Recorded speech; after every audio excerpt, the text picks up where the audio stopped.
All right. Well, hello, everyone. Welcome back to my channel. My name is Dr. Anwar Youssef Dunbar, and this is Big Discussions 76, my original channel. First of all, please like the stream, please share it, and please subscribe to my channel. Today, I am simulcasting both to YouTube and to Facebook. So if you're watching over on the Facebook side, and you're not, if you have a YouTube account over on the Facebook side, please subscribe and please feel free to comment on today's discussion. Give me 1 second here. Let me take a look over on the YouTube side. Yeah, I have a pretty nice reception over there. If you're coming in, please definitely like the stream, give it hearts. Any engagement helps out. So a couple of announcements before I jump in. Let's see. There is I have my blogging platform there. If you ever want to get in contact with me via email, that second line there, that's my email address that I set up for my YouTube endeavors. There's a Big Words blog site Facebook page. That's my Twitter handle at the bottom and my Instagram handle as well. There are actually 4 Big Discussions 76 channels. I have a channel just for sports, a channel just for science and technology, and another channel for entertainment and media. But this channel right now is the main hub. And the topics are general. And I intentionally split the channel off and left the topics open. But as I've described in recent live streams and uploads, I've been doing a lot of thinking about my messaging and what I want to use the channel for. And I'm making an effort to getting back to talking about, money and business and keeping the topics as constructive as possible. And I've been thinking about how I can better add value to collective humanity, quote unquote. And I've marketed myself as a scientist, a writer, a thinker, a storyteller. So I really want to get back to that kind of thing. And I think today's discussion, which is actually an interview,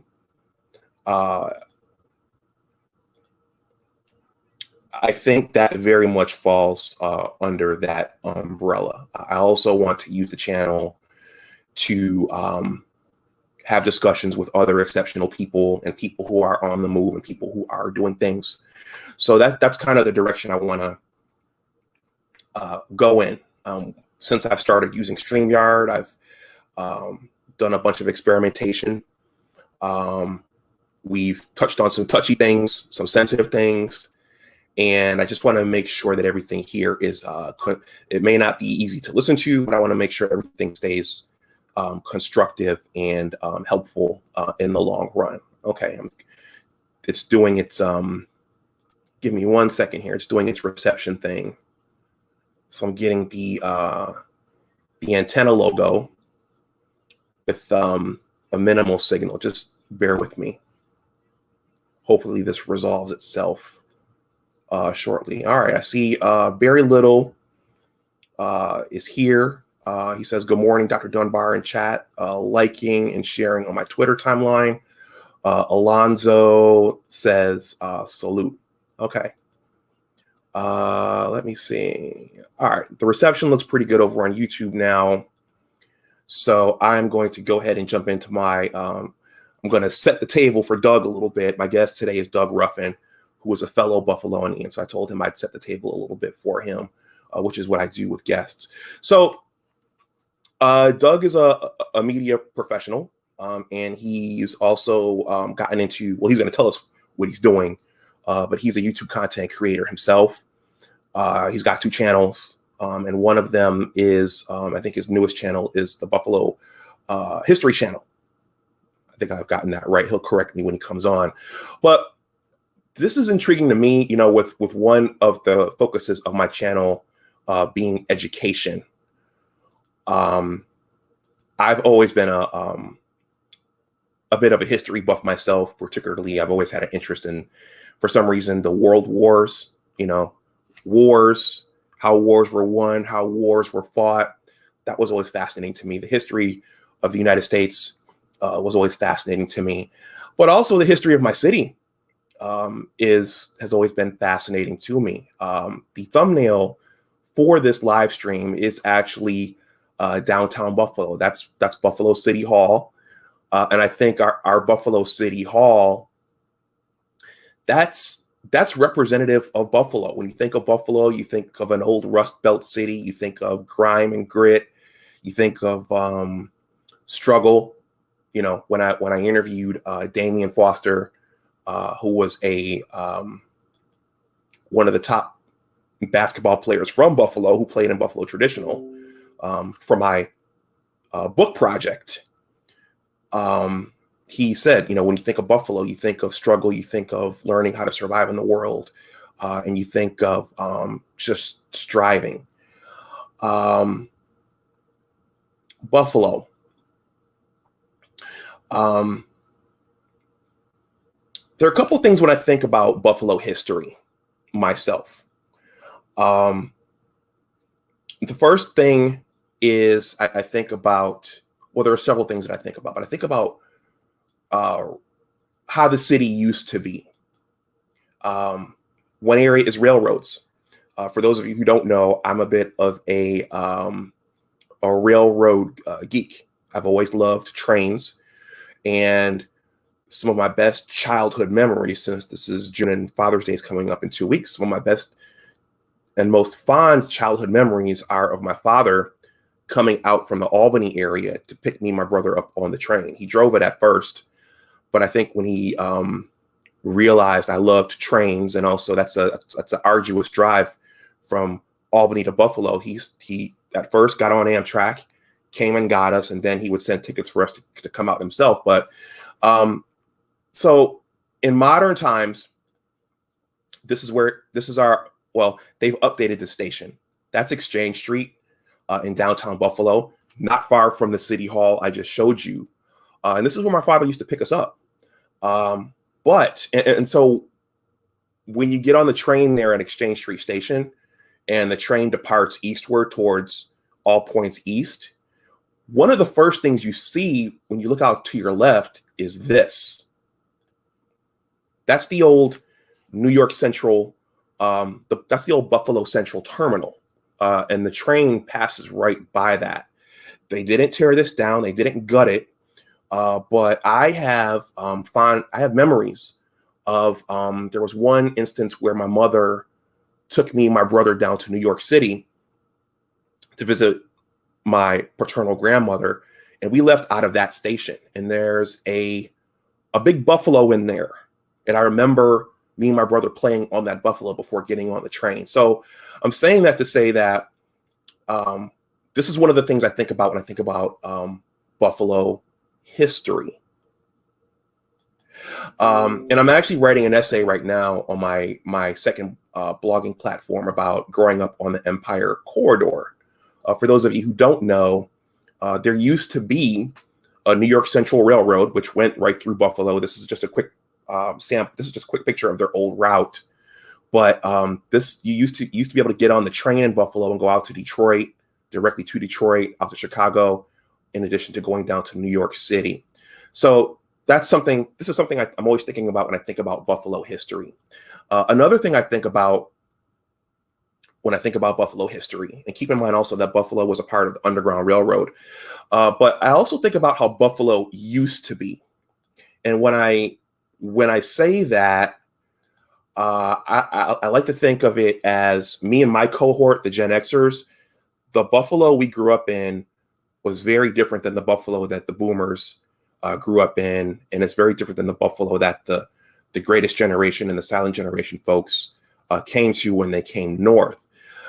One of the most intriguing things to me, this is the background I'm going to use. You'll see this when I bring Doug up. I think this is when they were building the Kensington Expressway. And so as far back as I can remember, I'm a 70s baby. The Kensington Expressway was there. It goes from downtown Buffalo all the way out to the Buffalo Niagara International Airport. That wasn't always there. And I've heard the boomers, I've heard the greatest and the silent generation folks in my community talk about the fact that there was literally a park right there where Humboldt Park, where the expressway is, but on both sides of the expressway are called Humboldt Parkway. We used to go to church over at Tri-Stone Baptist Church on one side, and Cedar Grove Baptist Church is on the other side. But there used to be a park there, and it's hard for me to fathom that there was a park there, and I think it's very, very intriguing. I think looking at this picture here, I think this main artery over there on the right, that's got to be Fillmore, because I know that when I go home, I'm looking at the railroad tracks. Those railroad tracks going diagonally, those railroad tracks are still there when I go home. So they didn't, and a lot of the old railroad tracks in Buffalo, they pulled them up. A lot of the old bridges have been torn down. So I think about this a lot. The Buffalo we grew up in is much different than the ones that our parents grew up in and our grandparents grew up in. No more steel. Buffalo, I've talked about this. I'm talking about this in my own book project. Buffalo once had a basketball team. It's a much different Buffalo. One more thing, and I'm going to bring Doug up. Something else I've heard the boomers and also the silent and the greatest generation elders talk about. Many of them have passed on at this point, but one thing they used to talk about quite a bit is this. I wrote a blog post, a Black History Month blog post on this, asking this question. This is from my blogging platform. Did social integration kill Black American businesses? I'm hearing a lot about that now. If you're paying attention to someone like Dr. Claude Anderson and other teachers and speakers and content creators and historians, it seems that in most of the major cities in the United States prior to integration, you had robust, thriving Black businesses. And from what I was told and from stories I've been told about Buffalo, we once had thriving Black businesses in Buffalo, up Jefferson, down William, and those kinds of things. And it's been a prevailing theory is that social integration helped kill all that inadvertently. But these are things I think about when I think about Buffalo history. And with that, I'm going to bring Doug up and ask him some questions and ask him about his channels. And we will go from there. So let me minimize this and then bring my guest up and we'll get this thing going. Let's see.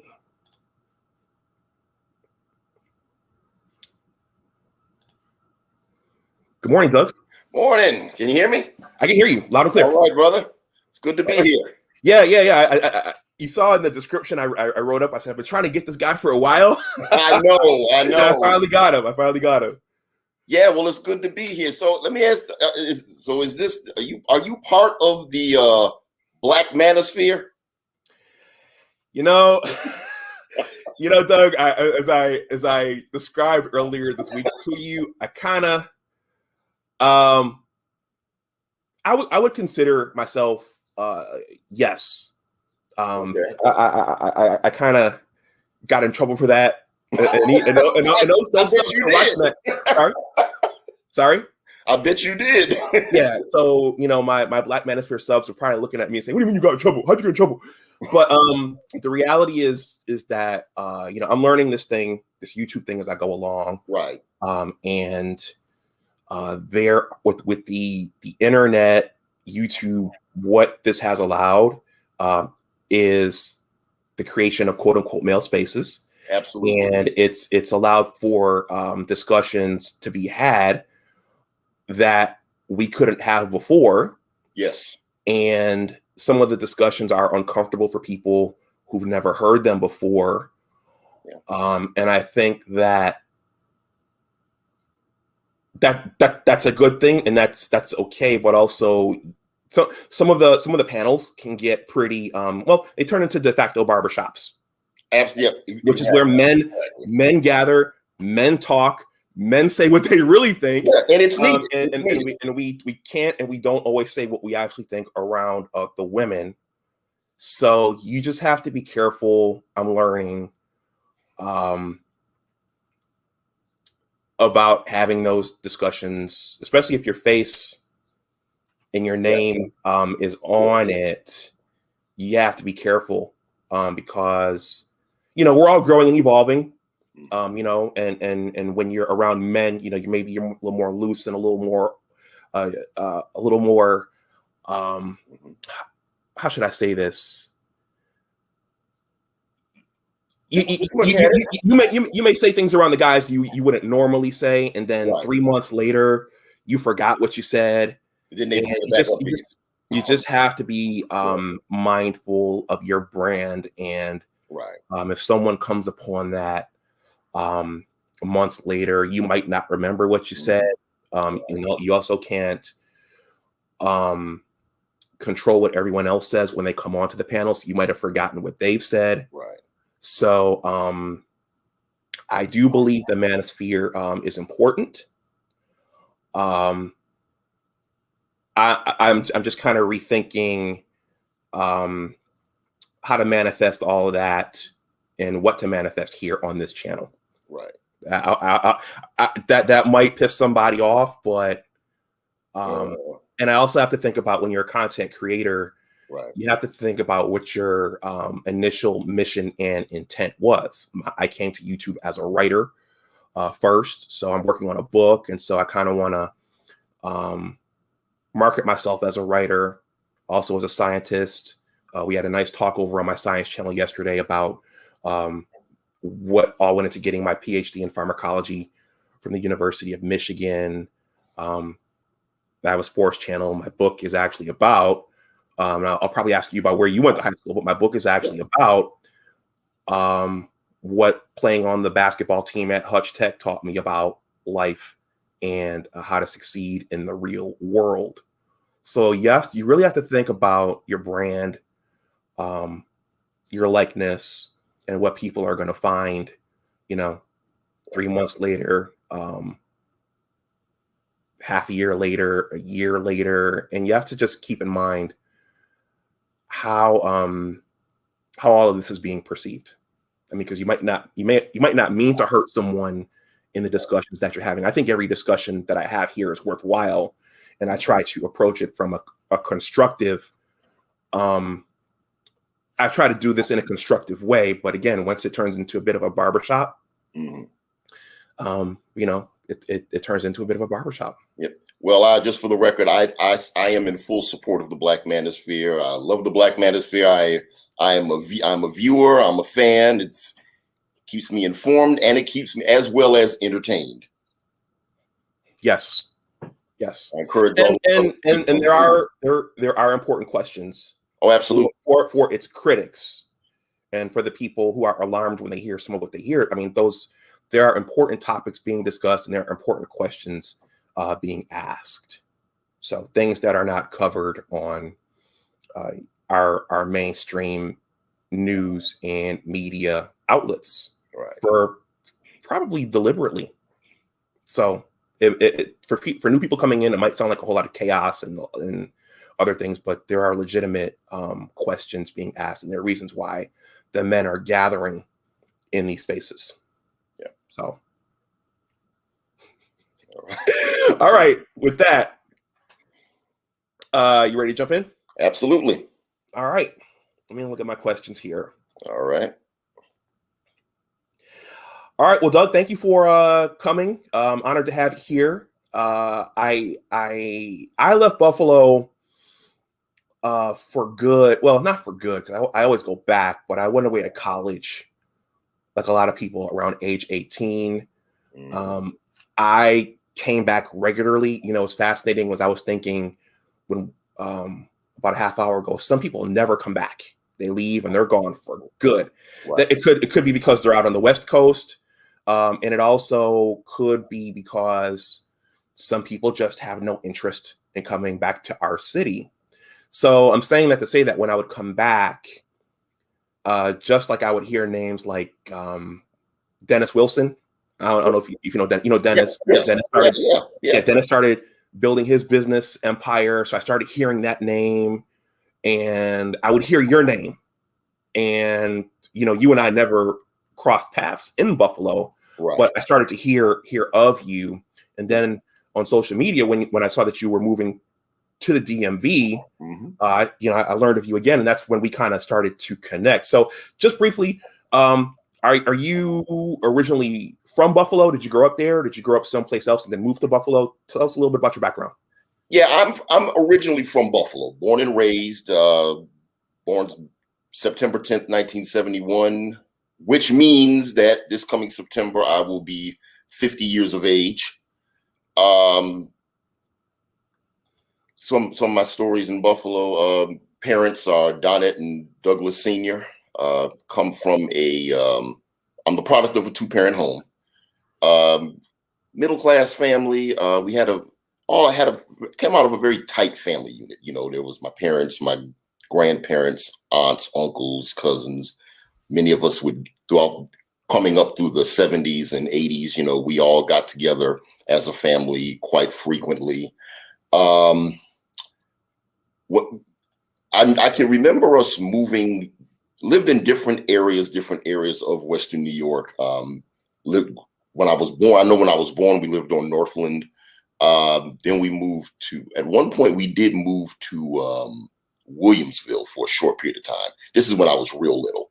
And we then moved to North Buffalo, but we settled and parents bought our first house on Northumberland. I lived at 66 Northumberland, right between East Ferry and Scajaquada. We were behind what used to be the Chevy plant, and it became American Axle years later. But that's from the late 70s to like 1985, I want to say.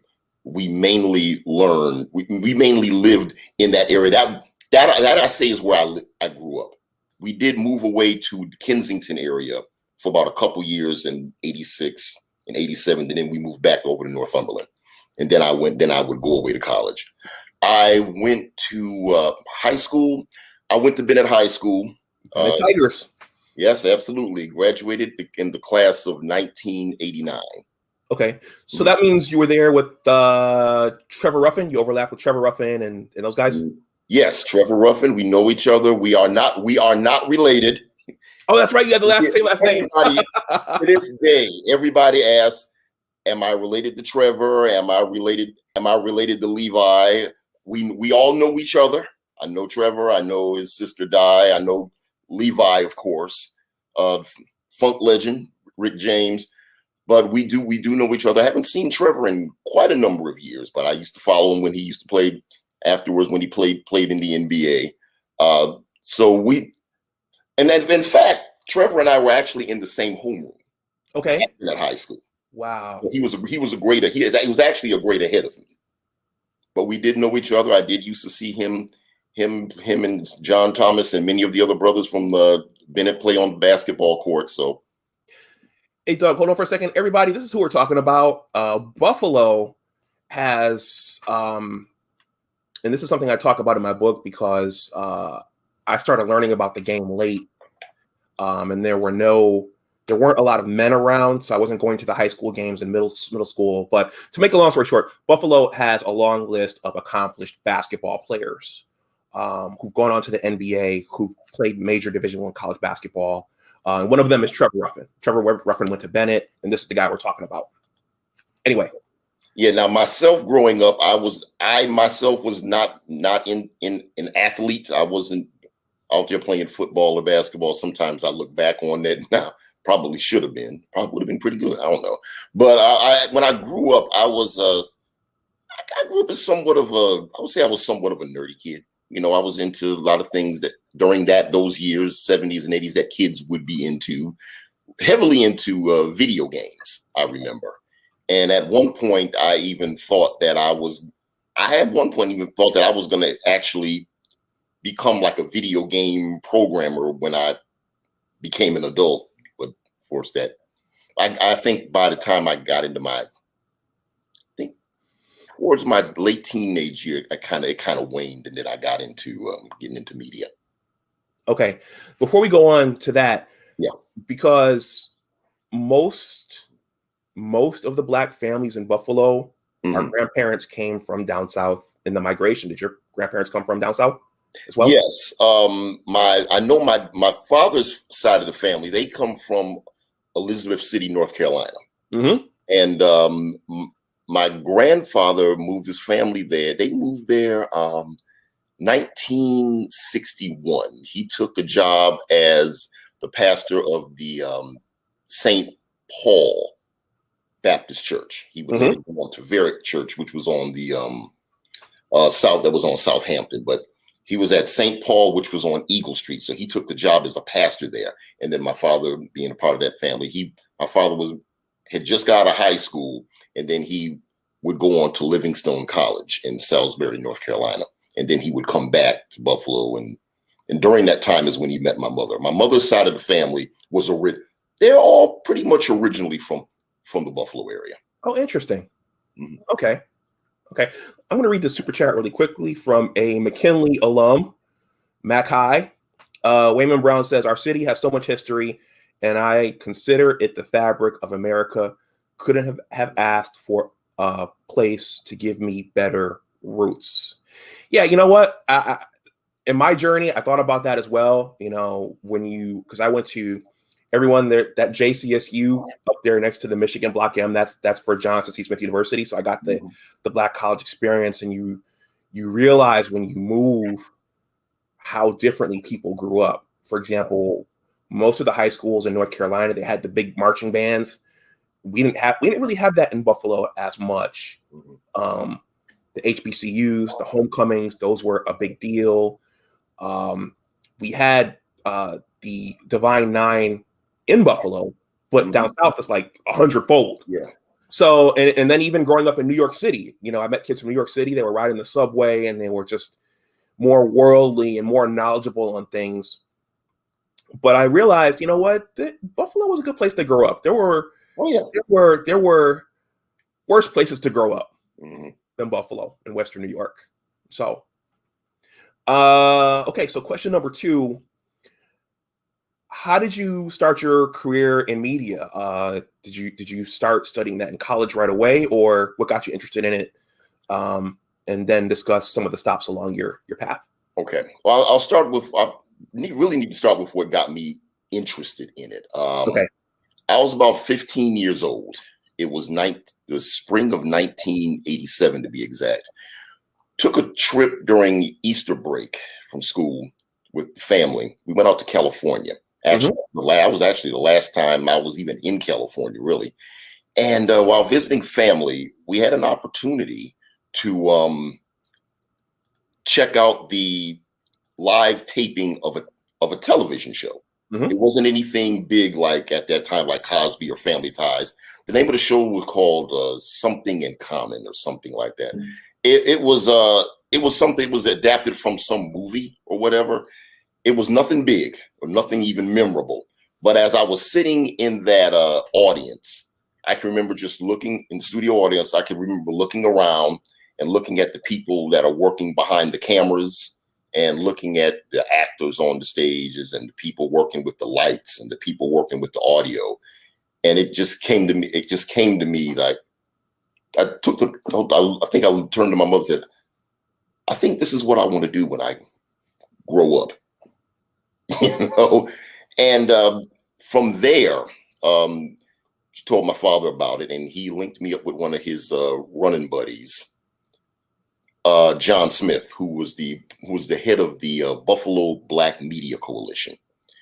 They were instrumental throughout in the early years of trying to get more African Americans into the local media. So many of the people that came in back in the 60s and 70s, they were instrumental in opening the doors to get them in there. And he linked me up with a young guy by the name of Jimmy Lyons. He was a producer on a television show, and this is 87, 88. Mm-hmm. It was a television show called Buffalo Beat that aired on Channel 7 at the time. I remember that. Yep, it was a public affairs show. Back in those days, they had all these different public affairs shows that focused mainly on the Black community and what they talked about Black business, Black community issues, and they highlighted certain pillars of the Black community. They had it was set up in their studio. They would have people on the set doing different interviews. They would do special news stories on it. And they let me come in. I wasn't able to, I remember I wasn't able to like really touch any equipment or anything. I was still a teenager, but I could come in there and do like a job shadow. Just sit there and just watch them in action and watch them ask questions and see what they do. I remember sitting in the meetings, the production meetings on the second floor of Channel 7, and they would have they would staff the show with some of the brothers and sisters that came out of the different area colleges, like Buffalo State College, UB. Those were all media students. And that was actually that was their launching pad into the industry. They would start off on that show, then they would leave the area and go on to be producers and reporters and years later. And I would always go with Jimmy on a lot of different shoots when he would go to interview people or when he would highlight things in the community. And one day he took me down to this place on Main Street at 1420 Main Street, which was the old Channel 7 building. And that was the Buffalo Public Access Center.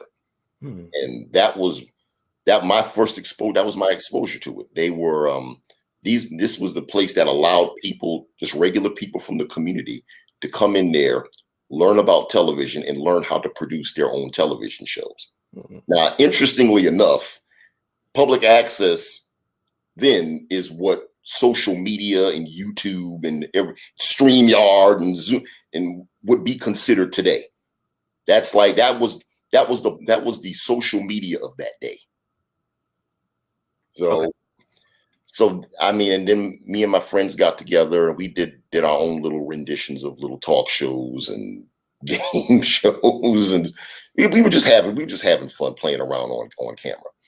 And then afterwards, after I graduated from Bennett High School, I went on to go to college at a New York Institute of Technology. Like you, I left the city to go away to college. So I was in Long Island, New York, at New York Institute of Technology. It was actually a commuter college. They had campuses, had a campus in Manhattan, which I had actually never been to.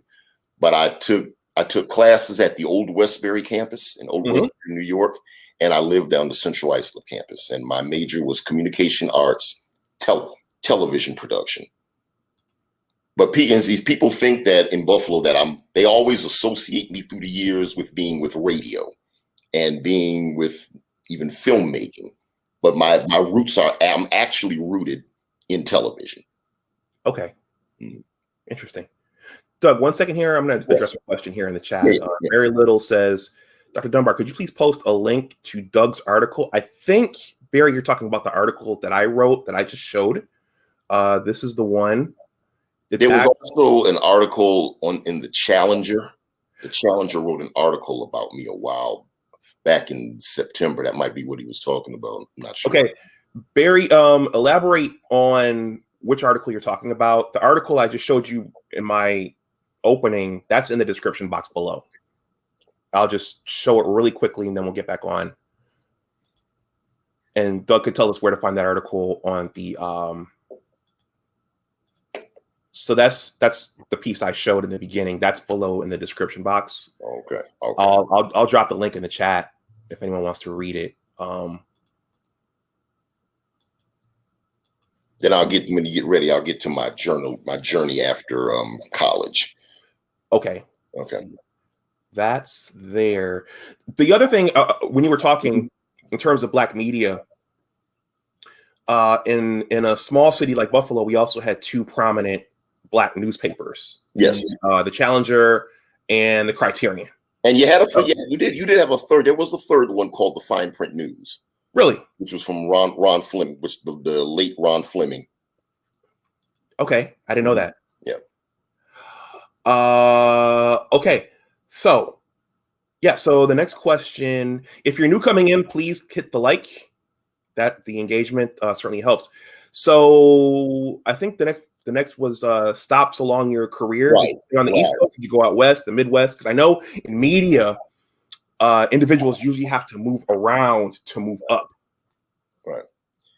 I didn't do that. I actually wound up coming back to Buffalo. I left college around. I had to do an extra semester, so I left in December of 1993. Came back to Buffalo and was actually able to start my career in Buffalo. I had to do the persistent thing. I had to be the squeaky wheel that got the oil. I had to call the stations and find out whether or not they're going to have any openings anytime soon. I did that for several months. I finally got my first gig, and I'm gonna try to go through this as you try not to make this too long. I got my first gig at Channel 7, and it was an 8-week, start off as an 8-week training program. And I worked studio camera for the afternoon news, Eyewitness News at noon, and AM Buffalo. After that 8 weeks was up, later that year, this is 1994, around the fall of 94, I started my part-time job at WNED, Channel 17, the PBS affiliate. Worked master control and worked studio camera for the when they did the membership breaks, when they go on TV asking viewers for money. And the next year, I took an additional part-time gig at Channel 4, WIVB, the CBS affiliate. That was a weekend job. I was the font operator, where they have the news and they put the titles up. That's what I did. Okay. And so I did those two work between those two part-time jobs at WNED and WIVB up until the summer of '96, when I would take my first full-time job with the Empire Sports Network. Okay. And they were starting. I was part of a show called Fan TV. It was something brand new. It was a regional sports network, and Fan TV was something that was going to focus mainly on what was going on with the Buffalo Bills and Buffalo Sabres. So I did that till about 1990. When I was there, I was start off as a production assistant. Then I became a floor director in the studio. And I also was a field camera person for their high school highlight show. So I would go out to schools in the high schools in the area, and as well as the Niagara Falls area. That's about as far as I went, or as far as they sent me.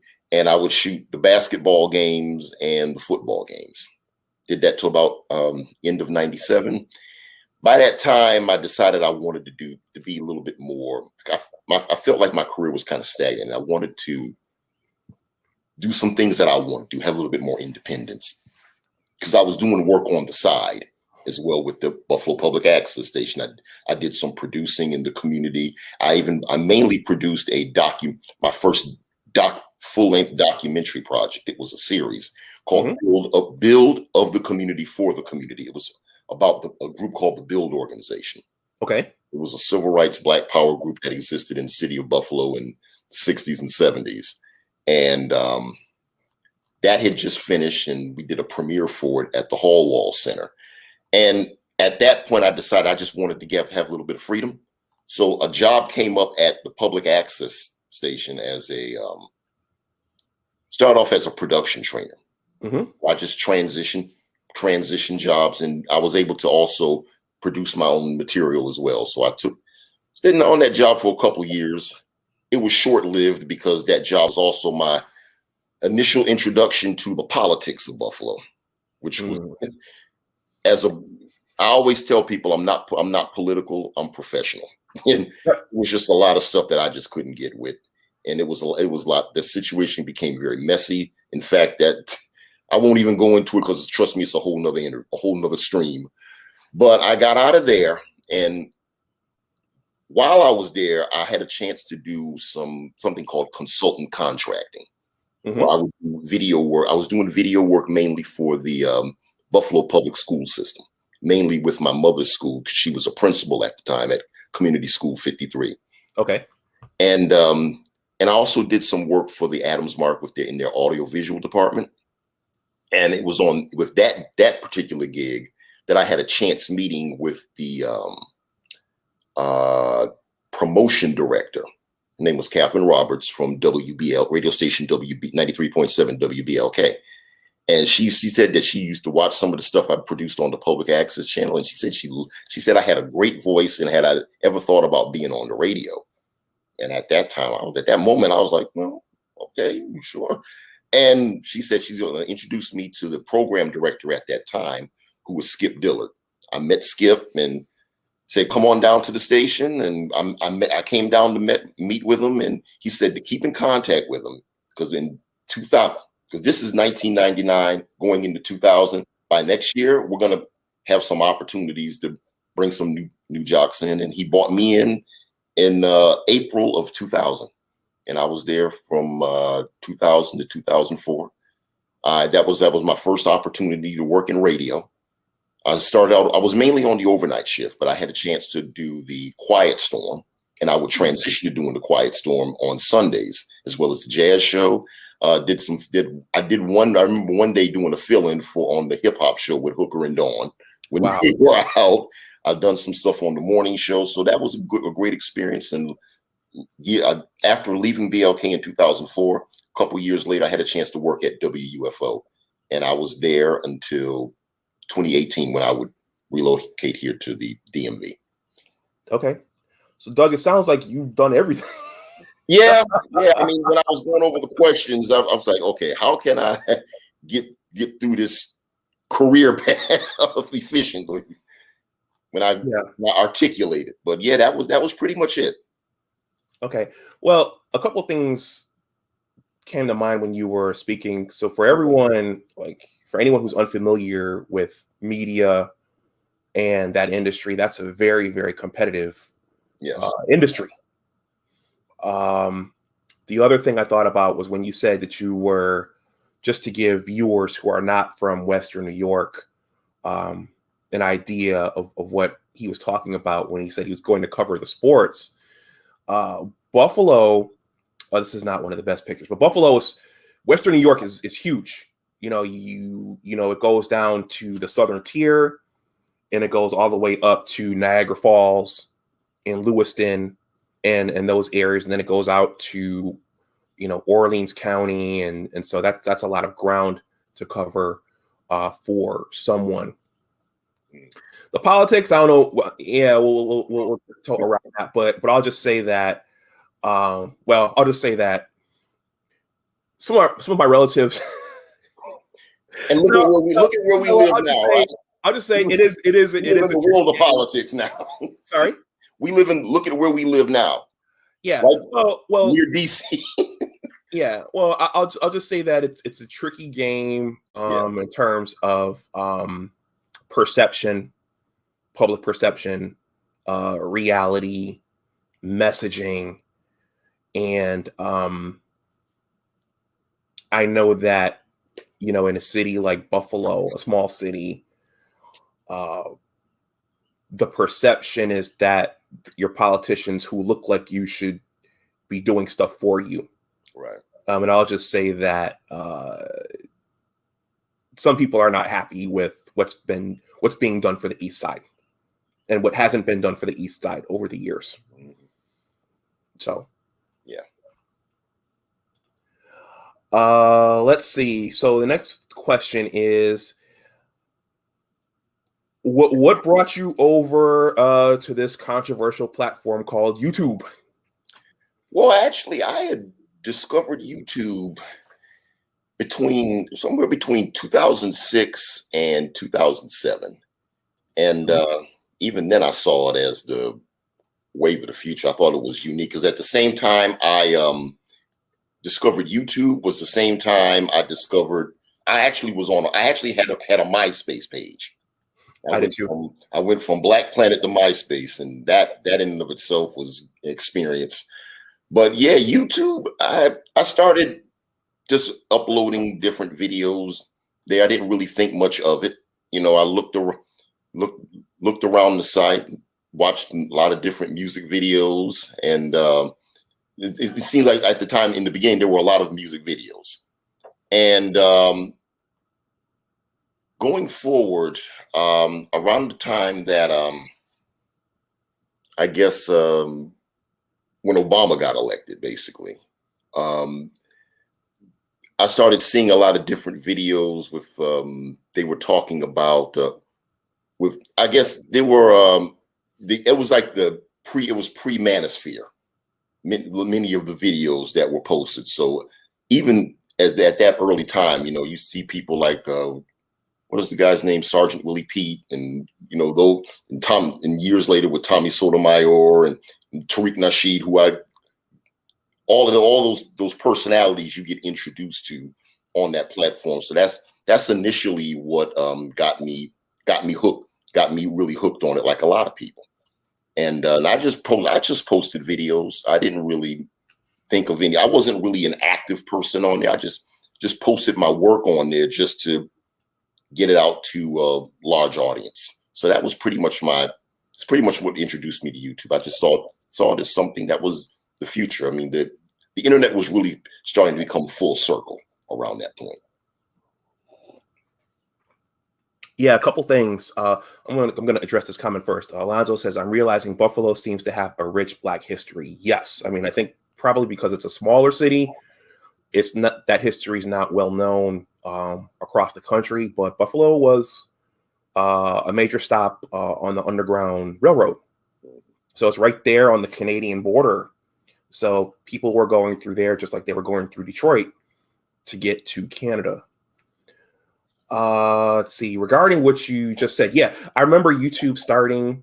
I remember hearing about it. I was kind of finishing up my science training, so I wasn't really paying attention. But what it's done, what's interesting is that now in 2021, you have whole segments of the population who are watching traditional media. Mm-hmm. And then you have a whole segment of the population who's watching alternative media like YouTube. And so we're almost living in two different realities, because what we know is that the mainstream news outlets, they're covering certain things. They're not talking about certain things. And then you have to go into an alternative space to hear things. For example, I'm going to keep this PG. I don't really hear the mainstream media talking about only 10% of Black boys reading at level. They're not talking about that.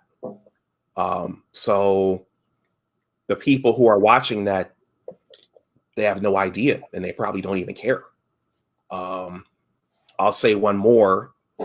I didn't realize, I think the perception is that all Black people love the Obamas.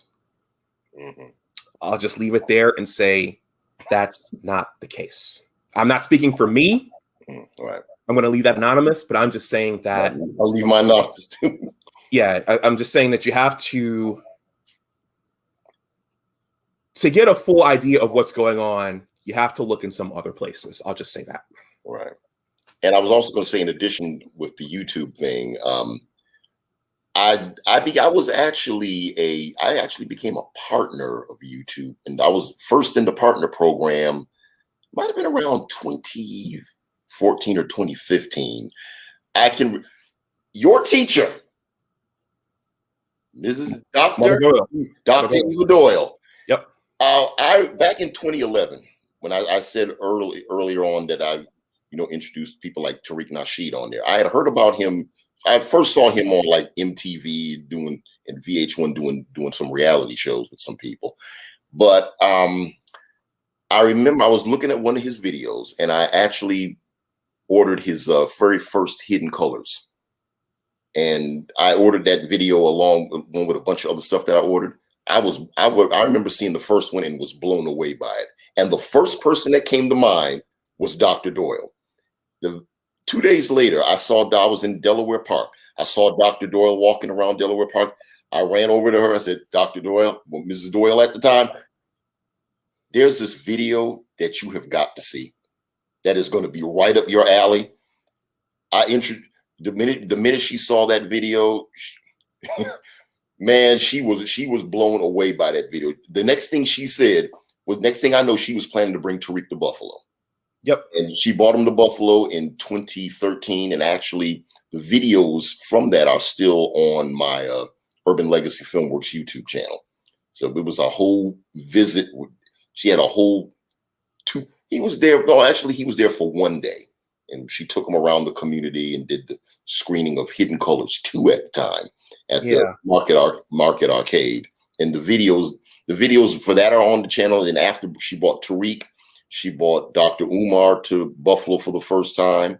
She brought Dr. Kaba Kamene to Buffalo for the first time. And all those videos were on my page. And those are the ones that really got thousands of views and sent me into the partner program. I'm not in it now because they've changed everything with the analytics and stuff like that, which I'm still in the process of learning as I'm building this Buffalo History channel.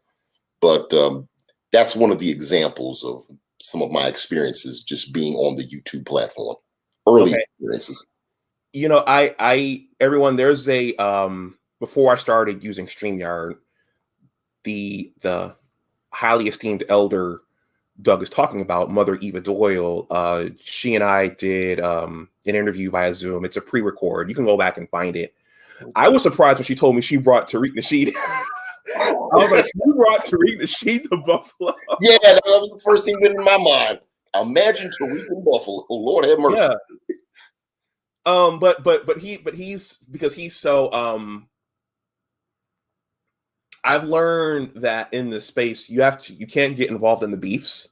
Right. I was not a fan of his at first because he was beefing with someone else. But when I sat down and listened to what he had to say and looked at the documentaries that he was putting out and listened to the discussion points that he had, I said, okay, this is a good guy. And everybody, all the content creators don't get along, but he's adding a lot of value. So, everyone, if you want to donate to the channel, I've highlighted Wayman's comment here. That's my Cash App. My Cash App and PayPal are below this. And also the super chat is live if you want to super chat and leave a comment. I'm going to throw up a quick picture before we move on, because I think you've probably experienced this. And I think this goes in line with what we're talking about the power of the media, because the media, what I've learned over the last couple of years is that they have the ability to shape how we think and how we feel. This is something Malcolm X said. The media is the most powerful entity on earth. They have the power to make the innocent guilty and to make the guilty innocent, and that's power because they control the minds of the masses. People don't think about this when they're watching the mainstream news outlets. They don't think about this when they're watching the programming, the TV shows, the messages that they're putting in movies. People don't think about that. And I just think that's something that's important for everyone to keep in mind. I mean, have you, being behind the scenes, influencing the programming, working the everything you've done, have you experienced that as well? That they do have that level of control, and there are certain things that maybe have not gotten airtime that maybe should, so that to put other things on. Yeah, I can remember when I was, working in some of the news stations, being in some of the newsrooms. There were just constant fights about whenever the Black community is covered. The focus always tends to be what's called spot news. When somebody gets shot or when somebody's arrested, some Black on Black crime is like the biggest thing that's focused on. And, there's always a fight between some of the Black journalists that I know and that I've worked with to try to get more positive stories on the on whatever said channel. I know when I was working, I did a short stint in news, and I've had stories that I've tried to do get canceled, and there were times when I didn't like the fact that I would a lot of times get sent out or be the man that they send out when somebody gets shot or something on the east side. and then I have to be the one out here reporting on the story or interviewing people. That's when I'd rather be doing something than there's other positive stories that we could be concentrating on. So yeah, that's been a constant fight, man. Yeah. And then the other thing, and I'm going to move on because I know your time is, you have something else lined up. The other thing I realized is well, going back to, I think the best example of this is, Dr. Dre and NWA and maybe Ice Cube, is that to get your own messages out, oftentimes you have to create your own platform. You have to create your own blog. You have to create your own channel. You have to get some control of your own, just because the media is these are corporations, and this is a machine. They did it at a time when there was no social media, right? And many times I find myself having to remind people that we're in this social media age, but there was a time when none of this was even thought of. Yes. Yeah. Okay. Are you familiar with Curtis Goon? Yes. Okay. Yeah. That's been part of his message, was that he had to go create his own platform because of the censorship that's going on now, which is that's a consideration. In fact, I was watching a video of him, I think last night he was on with Tommy. Yep. I was watching that Friday night. Yep. Okay.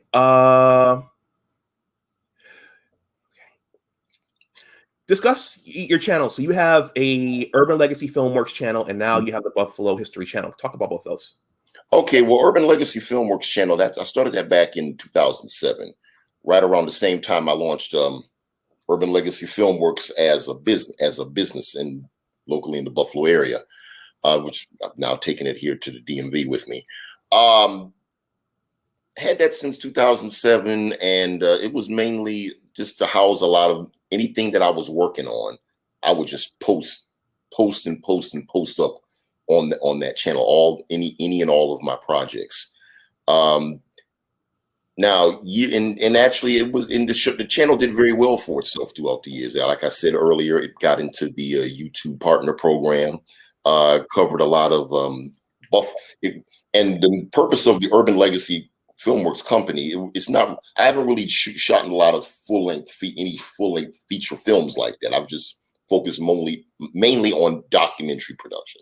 Documentaries are pretty much my focus. Has been pretty much been my passion, and that's where that's what I've housed on and posted up on that channel.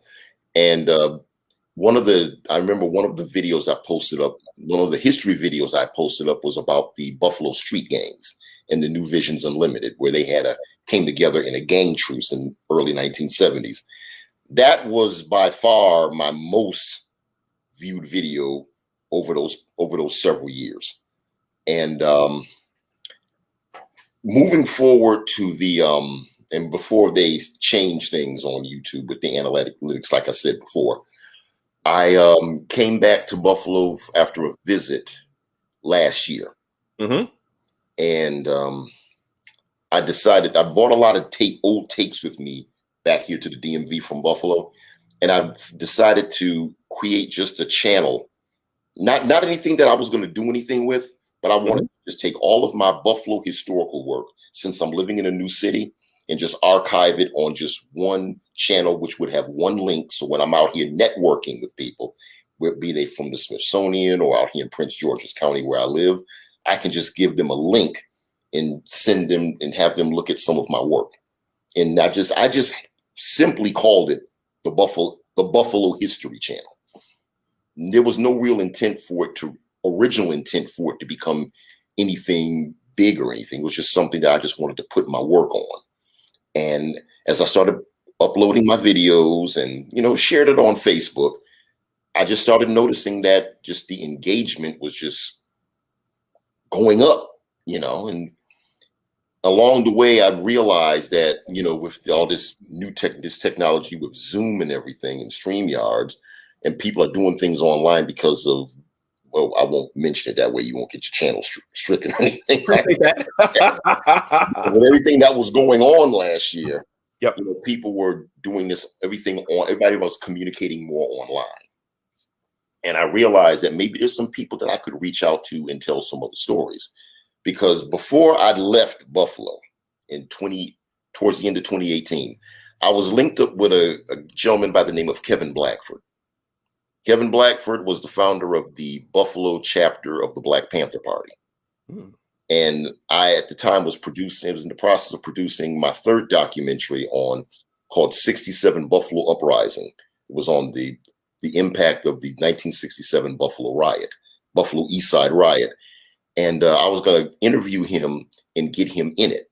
And we had made plans originally to meet up in May of 2020. But because of what was going on, we wound up not meeting up. But what we did do was we communicated online. And at the time, it wasn't a Zoom interview I did with him. It was a phone interview.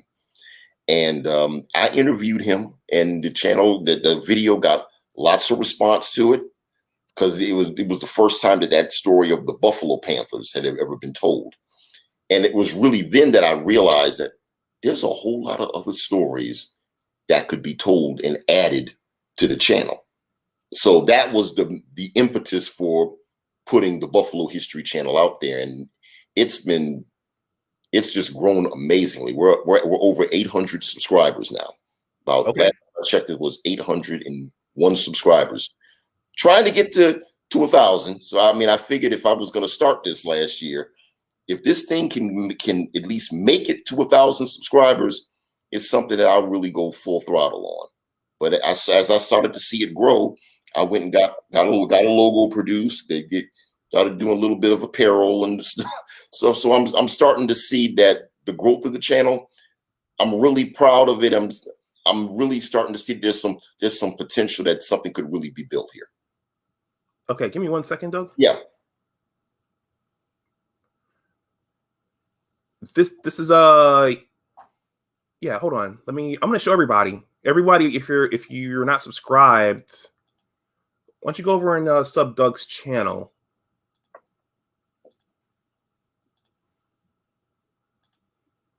It's youtube.com/Buffalo History Channel and /Urban Legacy Filmworks. Is that it? Yep, that's it. Yeah, if you're watching this, everyone go over there and give it give them a sub. I just learned something I didn't know. Buffalo. There's so much about our city that I don't know, but I didn't know that Buffalo had a Black Panther Party chapter there. Oh, yeah. So much I don't know. And I'll share this story too, just to give some little bit more reference. I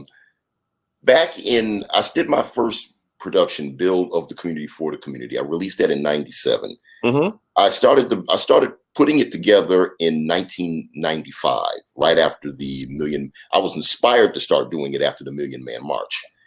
And when at one point I was going around the city, and I was working in television, and I went to the news department and asked, are there any old films, newsreels of the Build organization? They told me that they, along with the other stations, got rid of their films, and they're all housed at the Buffalo Historical Society, or now the Buffalo History Museum. So I called the History Museum. They said they didn't have they had the films, but they got rid of the films and sent them over to Canisius College. So when I called Canisius College, talked to a gentleman by the name of Terry Fisher. He said, "Yeah, come, we have the films housed here. You want to take a look at them?" So I said, "Sure." He told me to come on up. I just wasn't prepared for what he was going to show me. I went up there to take a look at what he had. He walked me over to this room. Well, Doug, I don't know how you're going to look for these films, but he opens up the door and he shows me this room full of boxes, and more boxes. I have video of it. One of these days I'm going to post a video that I shot of going through that room on my YouTube channel, so people can get a full sense of what I was talking about. But it was nothing but a room full of boxes that I had to look, with a bunch of films in it. When you think about it, it's kind of a fire hazard as well. Wow. I spent about a year and a half going through those boxes and looking through those films. And luckily, what made it easier was that they did have a few boxes of card catalogs. And I had already researched the Build organization through a lot of the news articles from the Buffalo News, Courier Express, Challenger, and Criterion that I had dug up already. So I was able to get the dates of everything and then find the films. And one of my most memorable moments was when I found the film of the very first Juneteenth festival that was held on Jefferson Avenue. And that was a great find because for years, all I had was this booklet of the first Juneteenth, which started in 1976. And my father actually was on the committee, the very first committee for that, because they started Juneteenth really as a tool for revitalizing the Jefferson Avenue business district. It was kind of like the Black Wall Street of Buffalo, kind of like Buffalo's Black Wall Street. You know, we hear all this talk about it today, but it's been going on for almost 45 years now. Not quite at 45, I don't think, but kind of lost count of it. But yeah, it's virtual now, and they're going to do some few events going on. Matter of fact, I'm going to be in Buffalo starting next Sunday ready to go on vacation from my job. Okay. Yeah. For those who don't know, Juneteenth in Buffalo, that was a pretty big deal. Oh, yeah. Growing up, that was a big deal. So we have about 3 more. I want to go back. Okay. Because you said something interesting about, let me read this comment. You have a fan here. You probably have several, but Dr. Sylvia Lloyd says, Doug Ruffin is a Buffalo gem. So, Dr. Lloyd, in fact, it's her that I'm doing I have a interview, in fact, with Dr. Sylvia Lloyd. Her uncle is Richard Lidge Sr. He was part of I'm going to be interviewing her uncle at 2:00 for another production for the Buffalo History Channel. He was part of the Buffalo Employment Information Center. Okay. It was part of the Model Cities program, and it was instrumental in helping men and women in the community find employment. And one of their marketing tools was a television show that aired on Channel 29 WTV back in the day, called Basic Black. It was a marketing, it kind of gave people pointers about how to find employment. They did different dramatizations, and they sent me some never before seen photographs from the Basic Black TV set in the studio, and as well as some pictures of the Employment Information Center, which was very, very interesting. So that's going to be and when I finish with you in another hour, I'll be doing something with her and her uncle. Okay. All right. Well, I'll be sure not to hold you too long. What I wanted to say was something you said resonated with me, which is that the piece you did on the Buffalo gangs. I remember growing up hearing stories of, I don't know if you cover these gangs, but BSP and RSP and CP and those kinds of things. Yeah, the Buffalo folks in there are probably laughing right now, but I'm scared to go on Bailey. Well, I remember when I was in high school, at the time I got in, I was a freshman in high school. Who did we have? We had the New York Boys, Steak Boys, Jealousy, and I remember there was this thing at one of the Juneteenth festivals. I guess the New York Boys supposedly had an encounter with a gang from New York City that supposedly came up here. So there was some stories about that. So they've been. That video was about the earlier gangs, the more legendary ones like the Matadors and Fillmore Alaturks and the Manhattan Lovers, which a lot of people to this day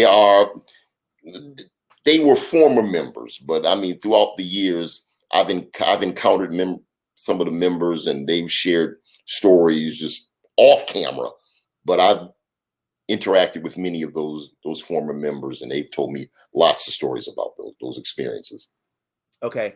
Well, what resonated with me going back to what we were saying about things that get airtime and things that don't, it seems like it's well, I'm sure you've heard this a million times. If it bleeds, it leads.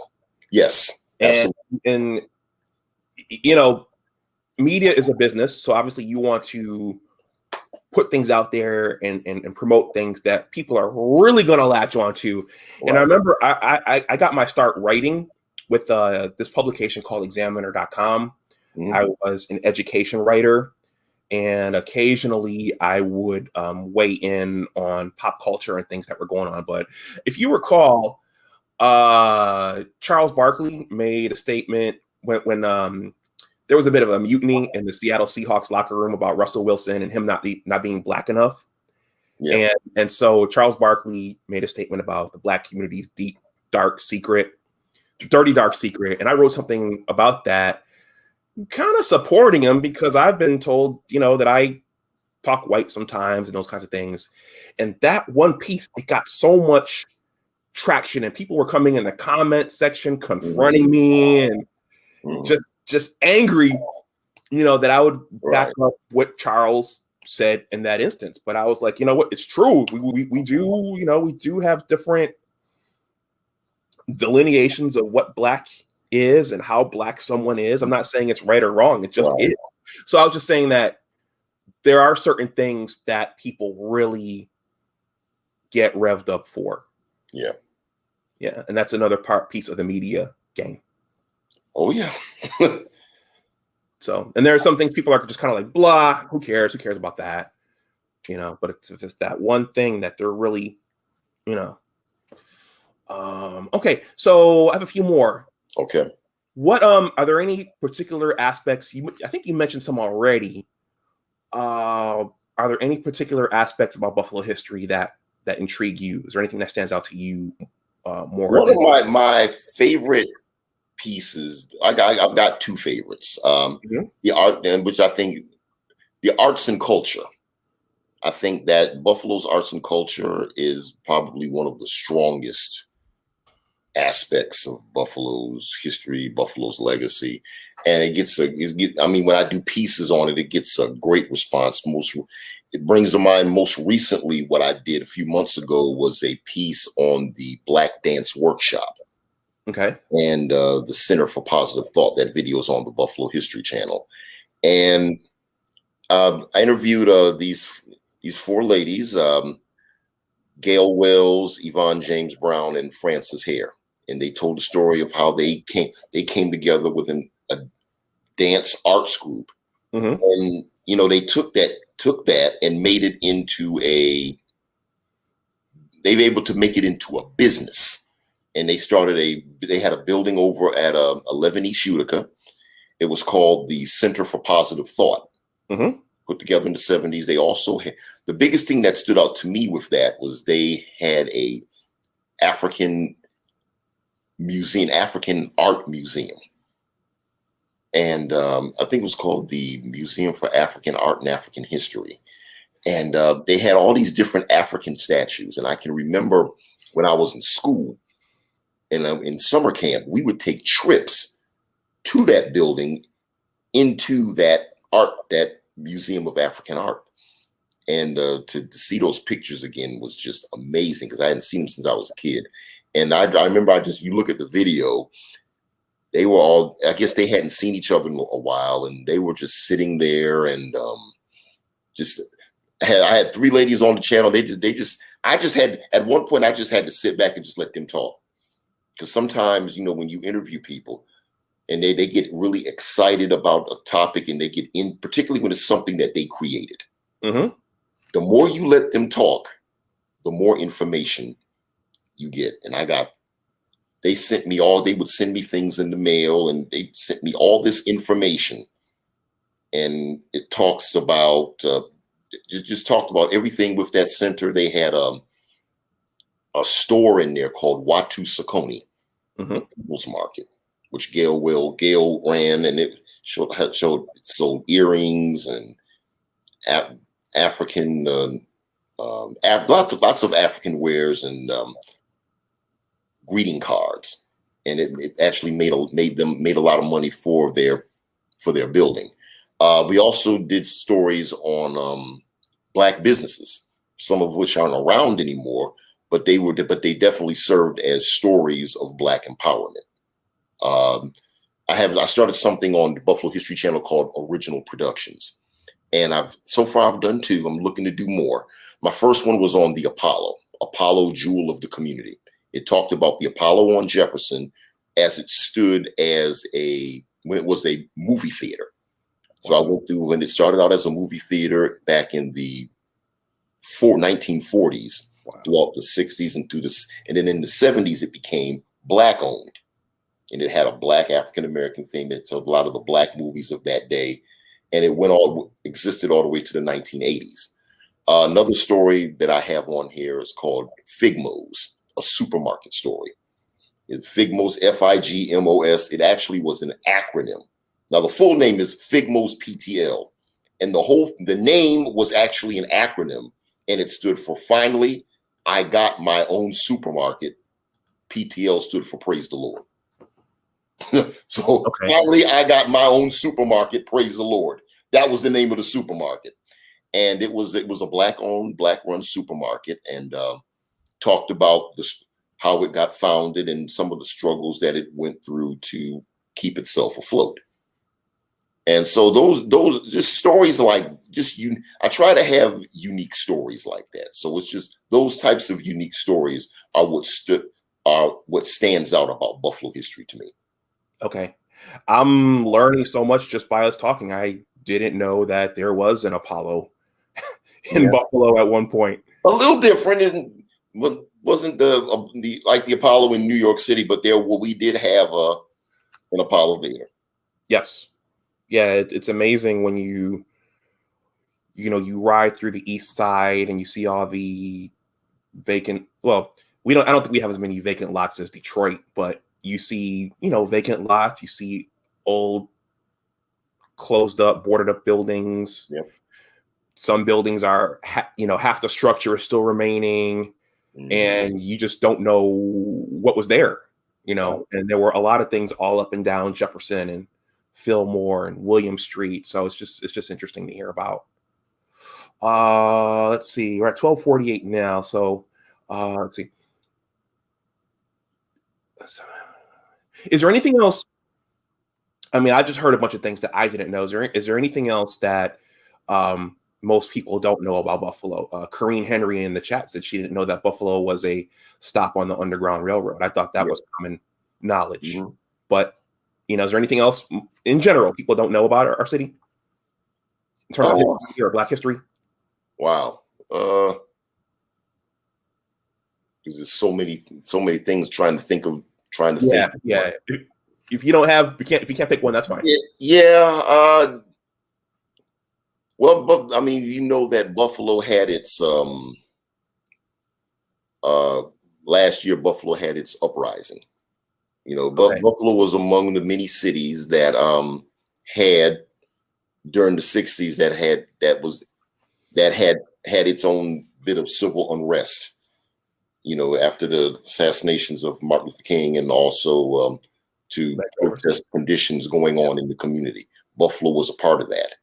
I'll be putting together, in fact, I'll be having my third documentary, 67 Buffalo Uprising, posted on the Buffalo History Channel on June 26th this month, because that's going to be the 54th anniversary. So it'll be aired there. Other than the fact that you had the Buffalo Colored Musicians Club, which many of your famous, at one point in music history, Buffalo was one of the biggest stops along the way where many of your famous black artists performed.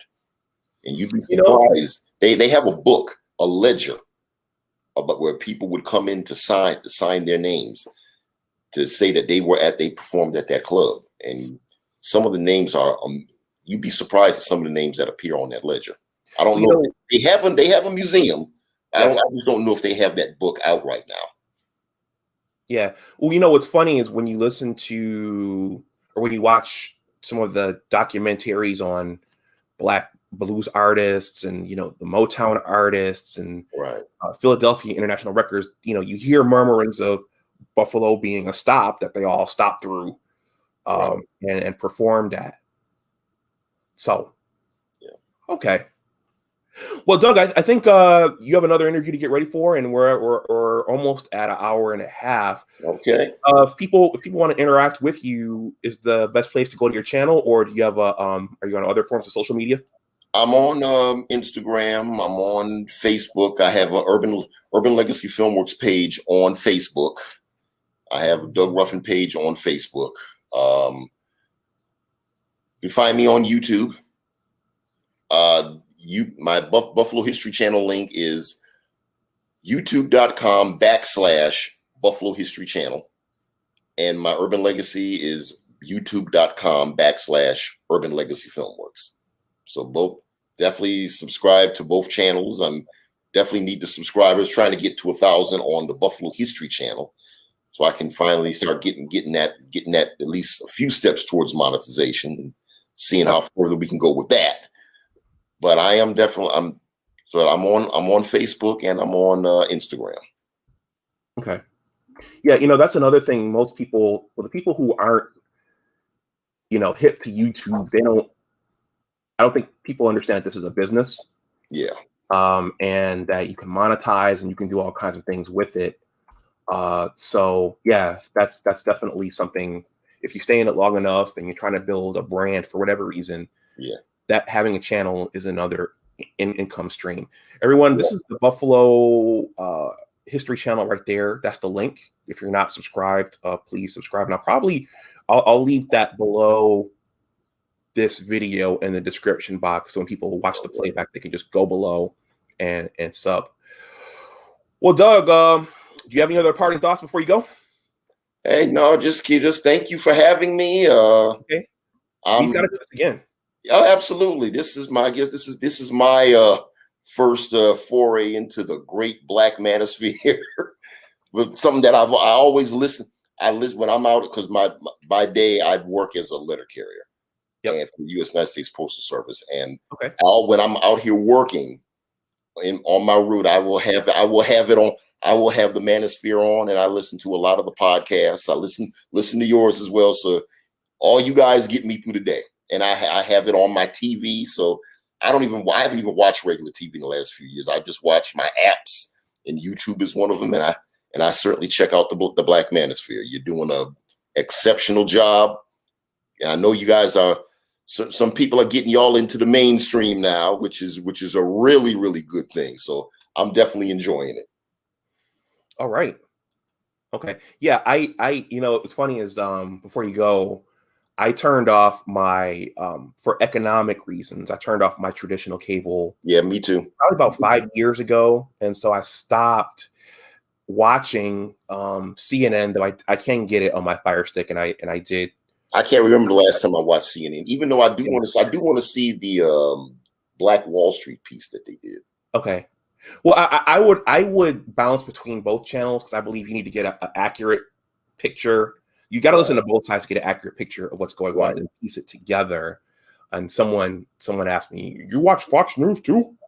But again, that's to get an accurate picture of what's going on. But I'm saying this to say that when I dropped that and I stopped watching those, it actually helped my mental state, because I think it made me angry watching that stuff, and I think it got me a little, ready to fight. Yeah. So MSNBC, CNN, Fox News. Hey, if you guys want to watch that, I mean, I will peek in every now and then, but I'm not a regular viewer of those things anymore. Right, me neither. Okay. Well, Doug, thanks a lot, man. I'm gonna give my little outro here. Okay. So if you want to drop down, if you want to hang out, that's fine. I know you have another interview to get ready for. All right then. All right, we'll be in touch. Absolutely, brother. We got to link up too out here in the DMV. Yes, yeah, we're in the same market now. Absolutely, brother. Okay. All right.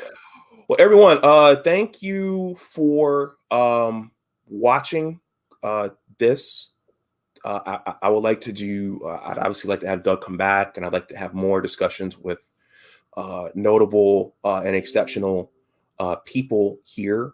I'm just going to remind everyone that there are actually 4 Big Discussions 76 channels. Sorry, that's the wrong slide.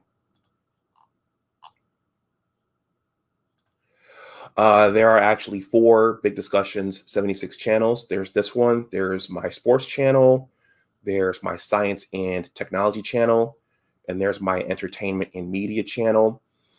The focuses on the bottom 3 channels are more fixed. This one is pretty open, but again, I've been rethinking, what I can do here to add the most value, and I've been thinking about what my initial purpose was, and how I marketed myself with my trailer: scientist, writer, thinker, storyteller, and those kinds of things.